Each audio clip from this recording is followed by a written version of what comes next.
नमस्कार दोस्तों। बड़े बड़े ऐतिहासिक युद्ध महज एक दिन या कुछ घंटे चले।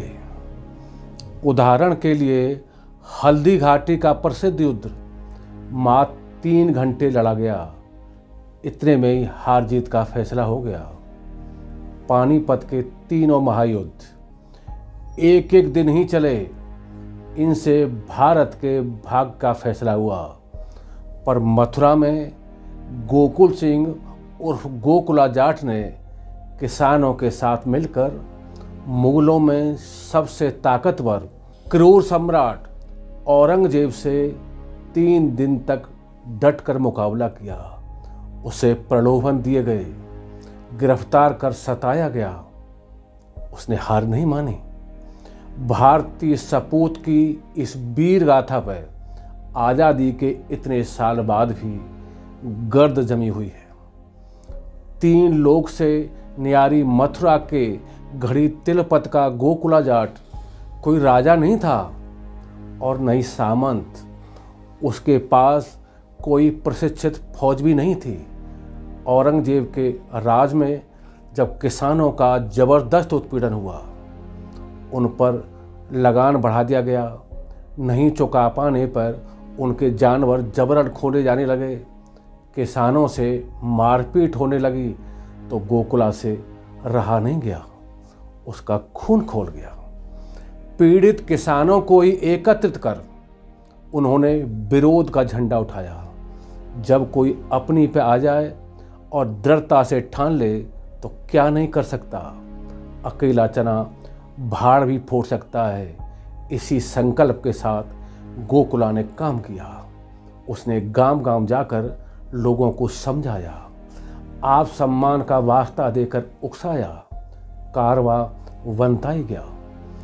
गोकुला ने किसानों से लगान देना बंद कराया और उत्पीड़न के लिए आने वाले मुगल अधिकारियों का सामना किया।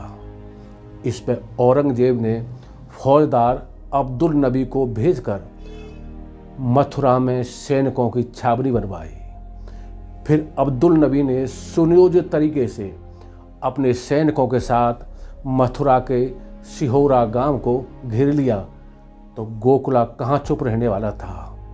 उन्होंने किसानों को एकत्रित कर उससे लोहा लिया। दोनों ओर से जमकर संघर्ष हुआ।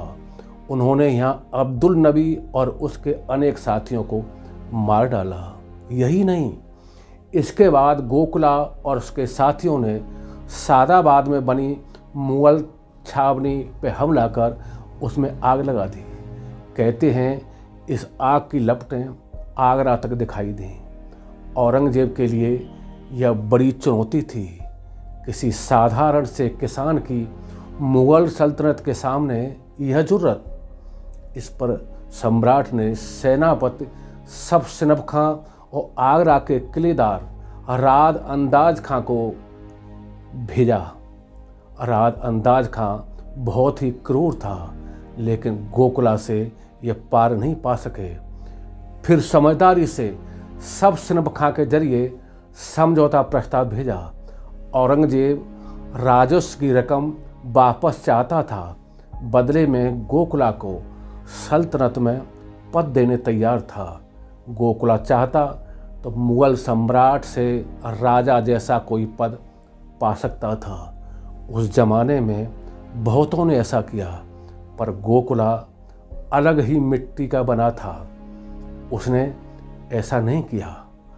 उसने किसानों के मान सम्मान और हितों की खातिर औरंगजेब का समझौता प्रस्ताव ठुकरा दिया। गोकुला उन लोगों में से नहीं था जो अपने स्वार्थ की खातिर लोगों के हितों से समझौता कर लें। इस पर औरंगजेब आग बबूला हो गया। वह नवंबर 1669 में खुद सेना लेकर मथुरा आ गया। दिसंबर में घड़ी तिलपत के मैदान में किसानों और औरंगजेब की सेना के बीच 3 दिन तक युद्ध चला। औरंगजेब ने मैदान से काफ़ी दूर अपना शिविर लगाकर युद्ध का संचालन किया। उसकी सेना के पास बढ़िया हथियार थे और प्रशिक्षित सैनिक। दूसरी ओर किसानों पर उनके खेती के औजार, हंसियाँ, फावड़े, सांखी, लाठी, बल्लम और मुगलों की छावनी से लूटी गईं कुछ बंदूकें और अन्य हथियार। बताते हैं आत्मसम्मान की इस लड़ाई में महिलाएं भी घरों से निकल मैदान में आ गईं। उन्होंने अपने पतियों का कंधा से कंधा मिलाकर साथ दिया। जब उनके पतियों की बंदूकें खाली हो जाती तो उन्हें भाला पकड़ा देती, फिर बंदूक भर के उन्हें देती। जब किसान सैनिकों से घिर जाते तो अपनी पत्नी और बच्चों के सिर कलम कर दुश्मनों पर टूट पड़ते। अनेक महिलाओं ने पतियों के शहीद होने पर बच्चों समेत जानें दे दी। वे किसी भी हालत में दुश्मनों के हाथ नहीं आना चाहती थी। बहुत से लोग मारे गए। गोखला और उसके ताऊ उदय सिंह समेत 5000 लोगों को गिरफ्तार कर लिया गया। उन्हें आगरा लाया गया। दीवाने आम में उन्हें इस्लाम धर्म कबूलने के लिए कहा गया, पर उन्होंने साफ इनकार कर दिया। उनका कहना था कि मरना मंजूर है पर धर्म बदलना नहीं। इसके बाद लोगों में दहशत फैलाने के लिए 1 जनवरी 1670 को गोखला को आगरा में कोतवाली के सामने, जहां अब फुब्बारा है, वह हजारों की भीड़ के सामने कुल्हाड़ों से टुकड़े टुकड़े कर दिया। लेकिन परिणाम इसके विपरीत ही रहा। जाटों में डरने की बजाय विरोध की ज्वाला और तेज हो गई।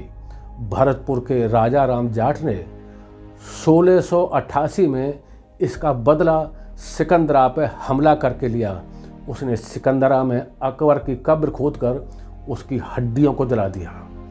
सिकंदरा को भी आग लगा दी। जोर जुलम के इसी विरोध की नींव पर भरतपुर राजघराने का उदय हुआ। भरतपुर के जाने माने इतिहासकार रामवीर सिंह वर्मा ने अपनी पुस्तक जाटों का गौरवशाली इतिहास और आगरा के इतिहासकार राजकिशोर शर्मा राजे की पुस्तक तवारीख आगरा में इसका तथ्यपरक उल्लेख किया है। जय हिंद, जय भारत।